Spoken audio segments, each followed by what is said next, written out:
Yo acabé la ESO, pescaba por ahí por el muelle, y un día, si era buena, pues metíme en un barco. Y a ver si aquí la doña Elsa se anima. Pero estudiada, de patrona. Porque yo, por ejemplo, cuando decía que iba a ir a la mar, todo el mundo, es que es durísima, no sé qué. Y yo, sí, claro que es dura, pero a ver, yo tampoco veo a alemanes de 3 metros ir a la mar, ni echan rayos láser, son paisanos normales. Entonces, ¿por qué no vas a poder? No creo que haya trabajos para hombres ni trabajos para mujeres. Hay que ponerle ganas y actitud y ya está. De hecho, la guaja mía, en la escuela, tienen que enseñar yo lo que yo un poco la tierra y la mar. Cuidado. A mí la mar es otro mundo, no sé, a mí y en mi vida. Mi padre ya era marinero y luego pues yo lo mamé con él. Empecé a pescar aquí en 2006, pero trabajando en la hostelería. 1.000 millones como Adu, que vengan. Luego aquí pierdes la noción del tiempo, aquí se te pasa el día y a veces que no mires ni el reloj. Que habrá quien no lo quiere y prefiere estar en una oficina. Yo me gusta más estar al aire libre. Luego aparte yo en fin de semana cojo la caña todavía. Es una pasada.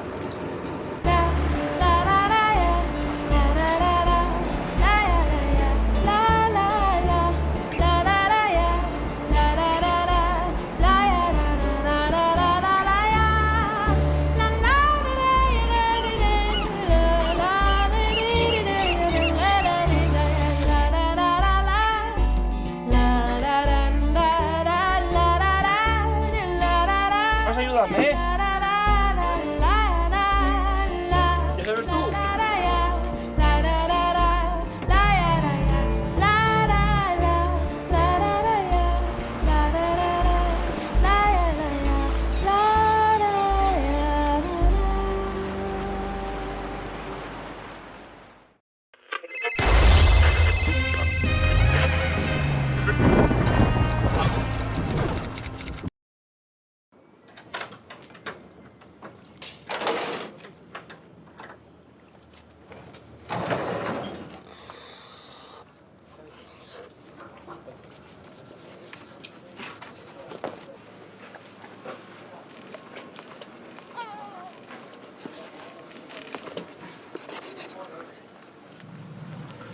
Yo acabé la ESO, pescaba por ahí por el muelle, y un día, si era buena, pues metíme en un barco. Y a ver si aquí la doña Elsa se anima. Pero estudiada, de patrona. Porque yo, por ejemplo, cuando decía que iba a ir a la mar, todo el mundo, es que es durísima, no sé qué. Y yo, sí, claro que es dura, pero a ver, yo tampoco veo a alemanes de 3 metros ir a la mar, ni echan rayos láser, son paisanos normales. Entonces, ¿por qué no vas a poder? No creo que haya trabajos para hombres ni trabajos para mujeres. Hay que ponerle ganas y actitud y ya está. De hecho, la guaja mía, en la escuela, tienen que enseñar yo lo que yo un poco la tierra y la mar. Cuidado. A mí la mar es otro mundo, no sé, a mí y en mi vida. Mi padre ya era marinero y luego pues yo lo mamé con él. Empecé a pescar aquí en 2006, pero trabajando en la hostelería. 1.000 millones como Adu, que vengan. Luego aquí pierdes la noción del tiempo, aquí se te pasa el día y a veces que no mires ni el reloj. Que habrá quien no lo quiere y prefiere estar en una oficina. Yo me gusta más estar al aire libre. Luego aparte yo en fin de semana cojo la caña todavía. Es una pasada.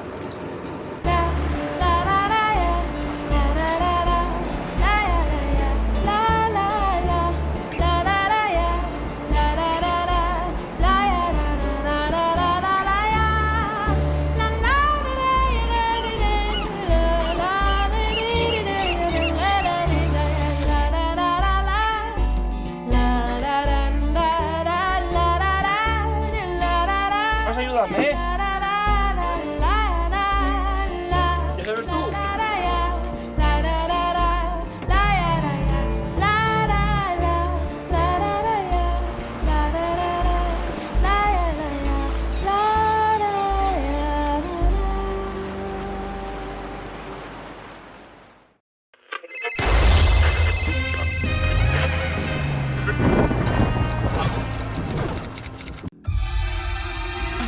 Subimos a lo más alto para llegar hasta ti. Boxon 3 Comunicación Natural. Colaborador oficial de la Semana Negra de Gijón.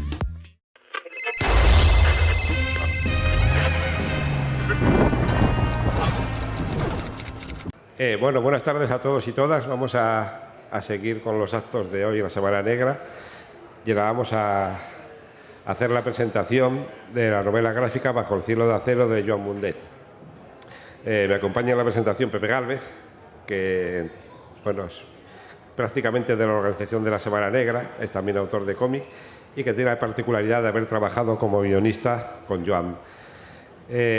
Bueno, a Joan también es un viejo conocido de la Semana Negra, ya lo tuvimos aquí en varias ocasiones y en concreto en la exposición que hicimos sobre la novela gráfica del 11M, que coescribía Pepe, y de la que tuvimos una exposición de originales en un año que no soy capaz de recordar, pero que tampoco importa demasiado. Bajo el cielo de acero, que es la novela gráfica que vamos a presentar hoy, es un western,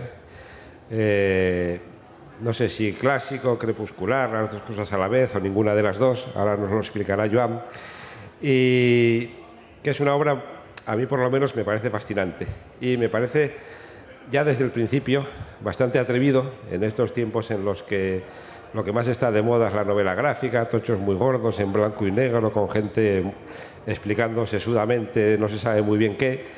A él de repente le da por recuperar la aventura, le da por hacer un western de largo recorrido, a color, a tamaño grande y bueno, una aventura que parece un poco atrevida cuando menos, aunque el atrevimiento es una de las características de Joan como autor.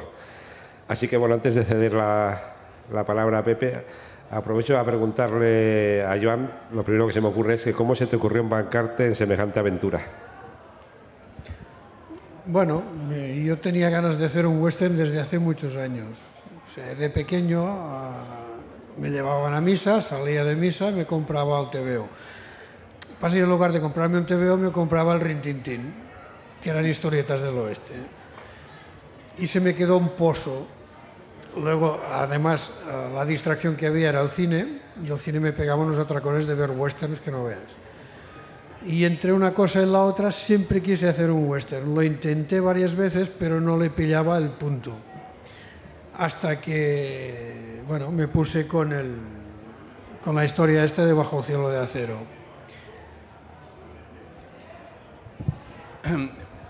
La confianza de Asco, y entonces yo sé que de alguna forma esta historia te rondaba porque había antecedentes familiares que de alguna forma habían estado ligados a ese mundo de ficción que también te había enganchado de pequeño. Bueno, antecedentes familiares de que ¿Tú tenías una familia que se fue por ahí en Estados Unidos? ¿O no lo decimos? No, yo miento cuando hago historias. Sí. O sea, yo tuve una bisabuela que se fue a Argentina. Y lo que pasa es que yo pensé, bueno, en Argentina es Argentina, pero yo quiero hacer un western, entonces la hago que se vaya a Estados Unidos. También he hecho otras historias en que juego con... A ver cómo lo explico yo esto. O sea, las historias que hago normalmente las concentro en un pueblo que se llama Llacera, que es un pueblo de Cataluña, y en varias familias. Entonces estas familias o van a Estados Unidos a estudiar, o emigran a Estados Unidos, o les pasan una serie de cosas que no dejan de ser familias cercanas mías, pero que les pasan cosas en otros lugares. Y entonces a mí me sirve para poder explicar historias, porque por un lado son cercanos, pero por el otro puedo explicar historias lejanas. No sé si me he explicado bien. Sí, yo creo que sí. A ver, lo que quería decir es que a ti te gusta... Eres de unos autores que disfrutas contando historias, que historias, eso lo ligamos al género, normalmente. Es una de las personas que disfrutas comunicando ese placer que tú sientes al narrar una historia, y yo creo que se nota en esta obra, que para mí es una de las obras más importantes y más interesantes del año pasado, y en la cual, aparte, creo que hay, bueno, pagas, como has dicho, un poco la deuda a gente que te ha hecho disfrutar en el cine. Hay autores que estás ahí, que están allí un poco. Sergio Leone también puede estar un poco, puede estar John Ford, sí. Y no sé si Sam Peckinpah también podría estar ahí. Sí, y Clint Eastwood, sí. Y Clint Eastwood, sí, sin perdón. Sí, o sea, es un... Lo que pasa es que el western lo puedes ambientar en Estados Unidos, pero el western en el fondo es un espacio mental. Es lo que decía también Moebius, o Jean Giraud, el de Blue Berry. Que el desierto, el espacio es infinito, pueden pasar 10.000 cosas. Y entonces es lo que a mí me interesaba para poder jugar ahí y poder explicar una historia muy simple, y nada complicada, pero que bueno, que pasan una serie de cosas y tenía el espacio adecuado para poder explicarlo. Yo, además de dibujar historietas y escribirlas, yo también he pintado, soy pintor. No es que haya pintado mucho, pero algo he pintado. Y entonces me gustan mucho los impresionistas, la luz y todo eso. Y en el western he intentado poner una luz, una atmósfera, un aire, cansancio, polvo, una serie de cosas que solo se consiguen pintando. Entonces, bueno, es lo que he intentado poner aquí. Sí, a raíz de eso precisamente, porque una de las cosas que más llama la atención de la obra es lo que tú decías, la luz, ¿no? Y cómo utilizas el color. Sin embargo, lo has coloreado digitalmente, ¿o no? O sea, que lo has pintado, pero con otra herramienta distinta de la que utilizabas cuando pintabas tus cuadros, como es el pincel, ¿no? Bueno, la pregunta es doble. Primero, ¿cómo te planteaste el uso del color en la obra? Y si es más fácil o más difícil hacerlo digitalmente. Hombre, yo me lo planteé como si pintara un cuadro al óleo o hiciera acuarelas, igual. Estudiar la luz, la sombra y añadir el color. Lo que pasa es que en digital la ventaja está en que si te equivocas, eliminas la capa, haces otra y vuelves a pintar. Lo que pasa es que yo no soy de los que hacen 200.000 capas, yo solo es una capa de la que pinto. Y pinto con el lápiz y cogiendo el color cada vez que me interesa. O sea, no me hago una paleta de colores. Cojo el color en el momento según lo que a mí me interesa. Y más o menos es una traslación de lo que pinto al óleo o en acuarela a hacerlo en digital. Evito los flus, los aerógrafos y cosas de estas para que el color sea lo más parecido a una cosa orgánica. La única ventaja es que vas más rápido y si te equivocas puedes rectificar más rápidamente también. Yo creo que en esta obra, que en cierto modo es también un viaje iniciático de Rita, porque empieza como una niña a la que arrancan de su medio y la colocan en un medio totalmente salvaje. Entonces ese medio, que es la naturaleza y los hombres que pueblan esa naturaleza, que no son precisamente amistosos, yo creo que ahí, cuando hablabais de la luz y del color, hay un elemento claro en esta obra, que es la naturaleza. O sea, y en ese sentido es el desierto, pero también la lluvia, los elementos desatados. Yo creo que hay un elemento importantísimo y cómo el hombre se relaciona con esa naturaleza. Para eso también tienes que hacer un ejercicio que yo creo que a los dibujantes les cuesta muchísimo. El otro día lo vi en un Twitter que ponía un esquema de un caballo diciendo esto tendría que ser el caballo que te tenía que haber creado Dios para evitarnos el tormento a los dibujantes, ¿no? Yeah. Y tú hay, aparte de la naturaleza, del color, de los caballos, hay momentos, hay viñetas en que tiene una reminiscencia de ilustraciones clásicas de ilustradores americanos. Sí, bueno, la historia es un viaje. Empieza con Rita, a la que se junta con Horacio, y el viaje es de los dos por el desierto. Entonces, vamos a ver, Rita es una niña a la cual se salva de un asalto a una caravana, pero una chica que sabe leer, que lee a Shelley, lee a Frankenstein, y Horacio es un señor con una historia, un superviviente, pero de outsider, digamos. Completamente diferente, que no sabe leer y ya le dice, ¿a leer para qué? Los papeles únicos sirven para limpiarse el culo y ya está, ¿no?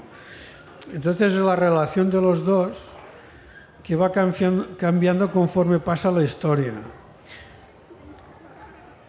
Llega un momento en que al principio domina Horacio, porque es el experimentado, pero al final yo diría que casi domina más Rita que Horacio. Ahora te voy a interrumpir. En el tiempo te estás enamorando. Yo tenía la sensación de que ese personaje cogía cada vez más atractivo y ¿no te estabas enamorando también de Rita a medida que vas avanzando en la narración? Es una pregunta indiscreta. No, bueno, era un personaje que daba para para hacer más cosas. O sea, Horacio en el fondo descubre a Rita. No Rita descubre a Horacio, es Horacio que descubre a Rita. Y de hecho la historia está explicada desde el punto de vista de Horacio. O sea, las cosas que hace Rita cuando Horacio no está, no las ves. Tú solo ves lo que ve Horacio. Entonces sí, sería una especie de no mío, entre comillas, sino de enamoramiento de Horacio de Rita. Y luego la parte del desierto, yo intenté hacer una cosa muy normal, no muy espectacular, ni que salvan esto ni lo otro, sino, bueno, si van por el desierto tienen sed, si tienen hambre, si se hieren a uno se tiene que curar, si va con muletas va con muletas, si pierden un caballo tienen que buscar otro. Entonces, bueno, incluso hay un caballo que sale que es el Realejo, que es un caballo que sale bastante seguido en toda la historia. Que bueno, o sea, es conformar un micromundo que va cambiando conforme van pasando las diferentes cosas que pasan en la historia. Yo he intentado hacerlo lo más fácil de leer, lo más claro de entender, de poder entrar en la historia si el lector puede, que yo me gustaría que pudiera entrar, y si siente el calor, y siente el agua, y siente el frío, y siente una serie de cosas, pues yo he conseguido lo que quería. Bueno. Y a mí una de las cosas que más me fascina de Bajo el cielo de acero es que, bueno, es una novela gráfica, ¿no? Tú la concibes como una novela, un principio, un final, pero que las circunstancias han hecho que se publique de distintas maneras. O sea, primero, como la hiciste durante la pandemia, ibas colgando una página cada día en Internet. En Italia se ha publicado en capítulos cortitos de 6 o 8 páginas en una revista semanal. Aquí en España se ha publicado en un tomo, ese que tenéis ahí, y por ejemplo creo que en Francia o Bélgica se va a publicar en seis volúmenes, en tres volúmenes distintos. Entonces, claro, tu historia tiene el mérito de que una misma historia es susceptible de ser publicada de todas esas maneras distintas. Eso habla muy bien de la entidad de la historia, pero tú cuando la concebiste, ¿cuál era el formato que tú pensabas que tenía? ¿Cómo debería llegar al público? Hombre, yo a público tenía que llegar en un formato entero, o sea, las 180 páginas. Lo que pasa que, claro, si yo se lo coloqué al editor italiano, y entonces normalmente ellos trabajan publicando revistas semanales. Entonces, ¿qué haces? Haces capítulos de unas 12 páginas y cada mes envías un capítulo. Cuando tienen las 8 o 10 páginas, los 8 o 10 capítulos, te publican la historia en la revista por entregas. Lo hicieron en 3 tandas de 5 capítulos, los italianos. Pero yo la idea es empezar hasta el final. Lo que pasa que, por ejemplo, con lo que decía Norman de Facebook, claro, nos encerraron con la pandemia. Yo estaba por el 2.º capítulo y pensé, a ver, si estos cantan, los otros hacen esto, los otros hacen lo otro, algo tendré que hacer porque estamos todos encerrados. Entonces pensé, bueno, vas a colgar una página cada día, a ver si, no sé, sirve para distraer al personal para que se distraigan. Inocente, yo pensé, bueno, en cuarentena, 40 días, tiene 60 páginas hechas, no me van a pillar. Pero ¿qué pasó? Evidentemente la pandemia no eran 40 días, eran muchos más. Entonces me encontré que me pillaron. Entonces colgaba otras cosas, pero claro, como me habían comentado cosas, Norman incluso me corregía textos y tal, llegué a un punto que dices, bueno, pues tienen ganas de seguir viendo la historia. Entonces la fui publicando y la acabé publicando toda entera. Es una experiencia que pensé, bueno, igual sirve para promocionarlo o igual sirve para que cuando salga el libro no vendas ninguno, pero bueno, es igual. Yo lo he hecho y me lo pasé muy bien haciéndolo y comentándolo con la gente que me seguía. En cuanto a la edición de aquí, es de Ponemon, es tal como lo pensé yo, en un libro. Lo que pasa es que tengo el contacto con Benemus, que es una editorial belga, que no sé santo de que ellos son muy de álbum, muy franceses, ¿no? Y dijeron, bueno, 60 páginas, 15 capítulos, 5 capítulos, 3 álbumes de 60 páginas. Y me lo han repartido en 3 álbumes. Hice portadas nuevas y tal, y les ha funcionado muy bien. Pero bueno, la idea principal era hacer esto, hacer una novela gráfica. Y como bueno, el tiempo transcurre inexorable, hay una cosa que sí quería preguntar y no quiero que se me olvide, y es que, bueno, tu gran obra en extensión es Capablanca, que es la obra sobre un bandolero, el bandolero del mismo nombre, español, catalán, y tú, cuando nos contaste Capablanca, incluso cuando empezaste a hacerla, tú ya tenías una idea de cómo iba a ser Capablanca, ¿no? Ya tenías pensado los 9 libros de Capablanca, más o menos cómo iban a ser, o los 7, no me acuerdo el número exacto.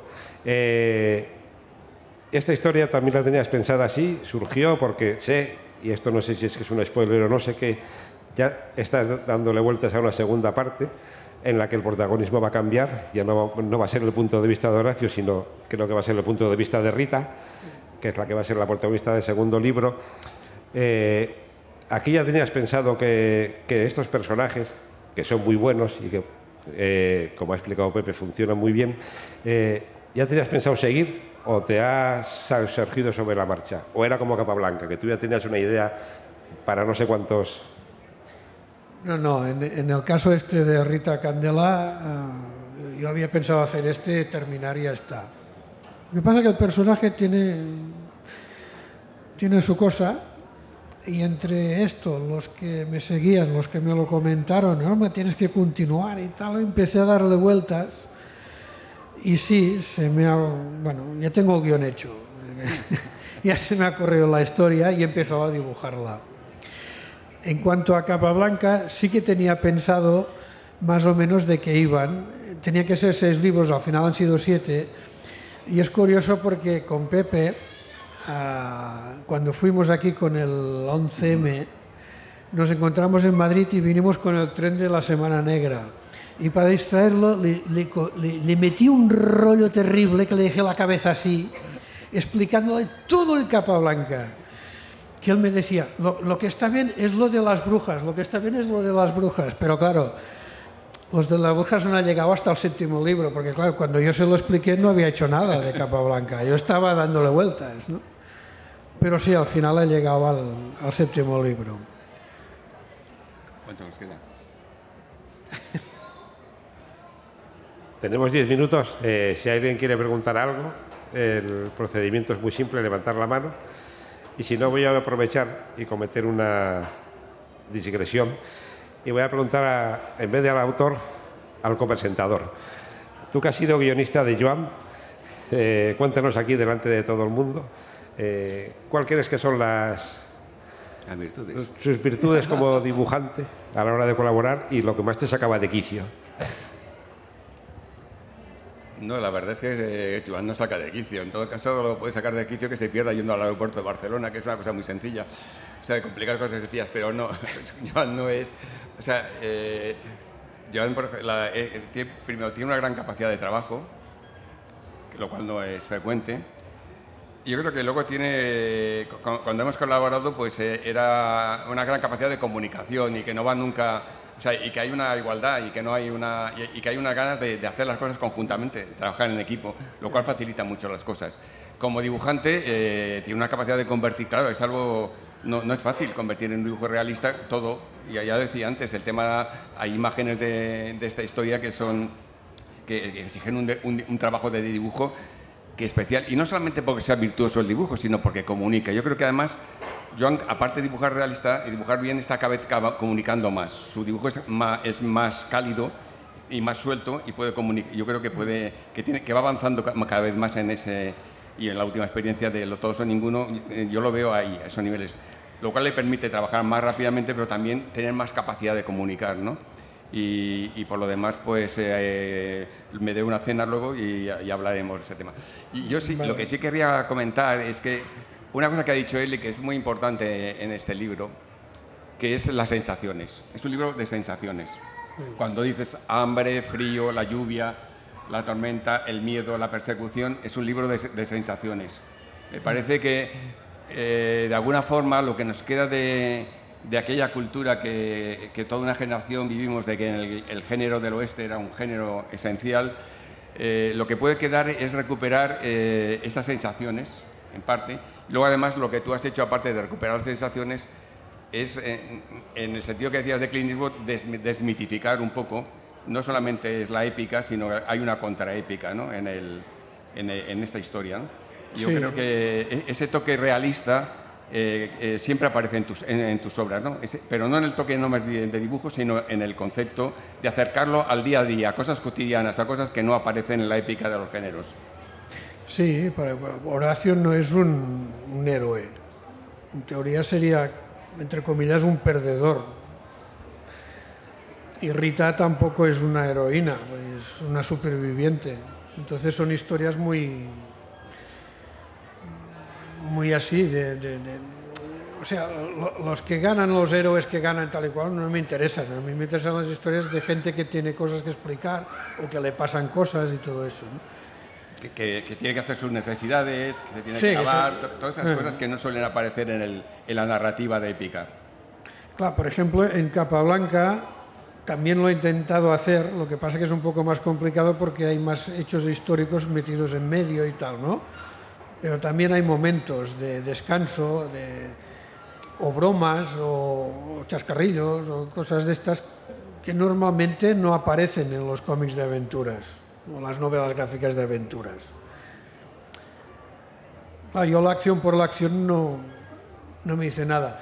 Sí, supongo que alguien lo puede leer y bueno, entre el desierto que pasan y tal y cual, va pasando cosas, pero aquí no matan. Sí que matan, pero matan poco. Matan cuando lo necesitan, no matan porque sí. No sé, quería decir algo, pero se me ha ido la cabeza. No sé qué era, ¿no? Bueno, nos están haciendo gestos para que vayamos concluyendo. Nos lo has adelantado un poco, que ya tienes entre manos la segunda parte o un segundo libro protagonizado por Rita. Pero ¿qué más tienes entre manos? Porque tú nunca tienes entre manos solo una cosa. Capablanca va a seguir, porque aunque haya un primer ciclo de 7, conociéndote, seguramente tienes algo más entre manos. ¿Qué puedes contarnos? Sí, bueno, sobre Capablanca tengo más ideas, pero igual lo hago o igual no lo hago, no lo sé. Las ideas están ahí y tengo varias historias más o menos, pero igual no lo hago. Yo de momento lo que estoy dando vueltas es una historia que se titula Bob y Janis. Habla del año 69, de Formentera, de hippies y de encuentros familiares y de reencuentros familiares y de cosas que no se sabían y que ahora se saben. Y ya está, no explico más. Pero se titula Bob y Janis y supongo que será una novela gráfica pues más o menos como el western. Tengo parte escrita ya, ¿eh? Me falta la parte del diario de uno, pero bueno. Pues nada, yo creo que podemos ir despidiendo a Joan.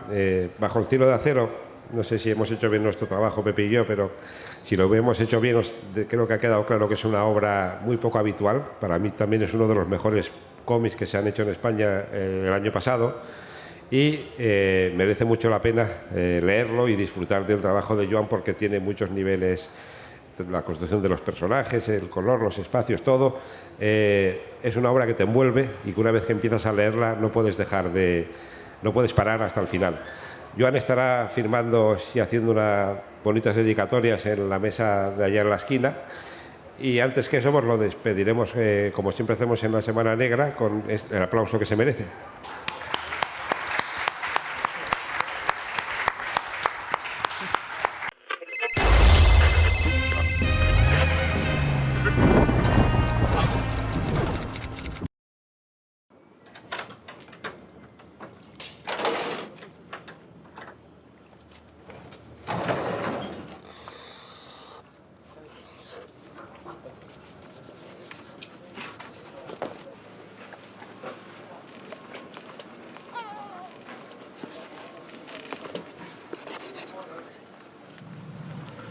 Yo acabé la ESO, pescaba por ahí por el muelle, y un día, si era buena, pues metíme en un barco. Y a ver si aquí la doña Elsa se anima. Pero estudiada, ¿eh? De patrona. Porque yo, por ejemplo, cuando decía que iba a ir a la mar, todo el mundo, es que es durísima. Y yo, sí, sí, claro que es dura, pero a ver, yo tampoco veo a alemanes de 3 metros y a la mar, ni echan rayos láser, son paisanos normales. Entonces, ¿por qué no vas a poder? No creo que haya trabajos para hombres ni trabajos para mujeres. Hay que ponerle ganas y actitud y ya está. De hecho, la guaja mía, en la escuela, tienen que enseñar yo lo que yo un poco la tierra y la mar. Cuidado. A mí la mar es otro mundo. No sé, a mí y en mi vida. Mi padre ya era marinero y luego pues yo lo mamé con él. Empecé a pescar aquí en 2006, pero trabajando en la hostelería. 1000 millones como Adu, que vengan. Luego aquí pierdes la noción del tiempo. Aquí se te pasa el día y a veces que no mires ni el reloj. Que habrá quien no lo quiere y prefiere estar en una oficina. Yo me gusta más estar al aire libre. Luego aparte yo en fin de semana cojo la caña todavía. Es una pasada.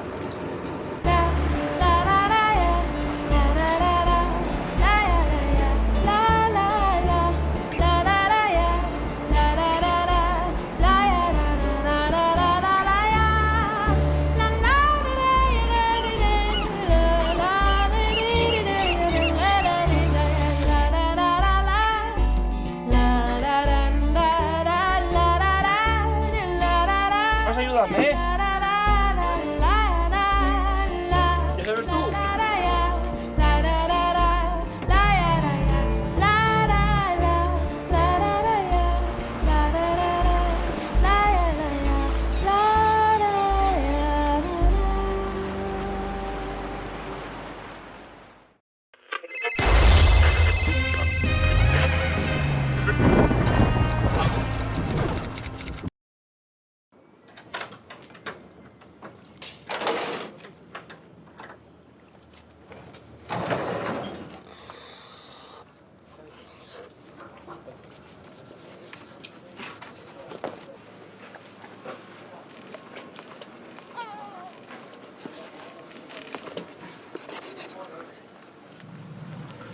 Yo acabé la ESO, pescaba por ahí por el muelle, y un día, si era buena, pues metíme en un barco. Y a ver si aquí la doña Elsa se anima.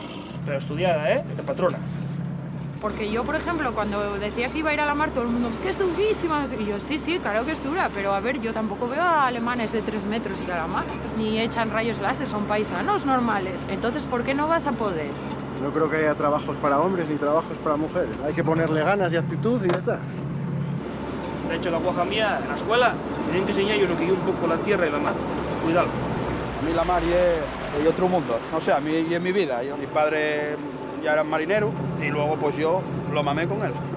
Empecé a pescar aquí en 2006, pero trabajando en la hostelería. 1000 millones como Adu, que vengan.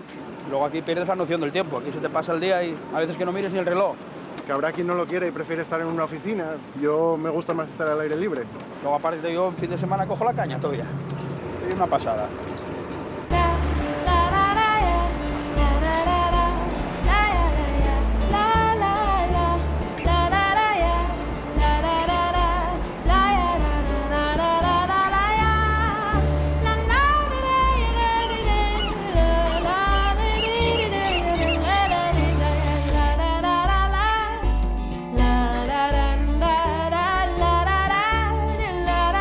Vas a ayudarme, ¿eh?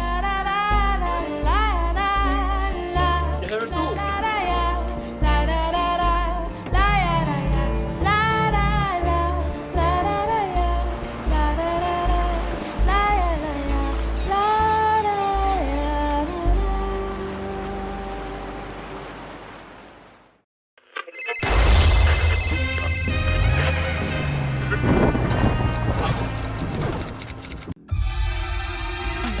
Subimos a lo más alto para llegar hasta ti.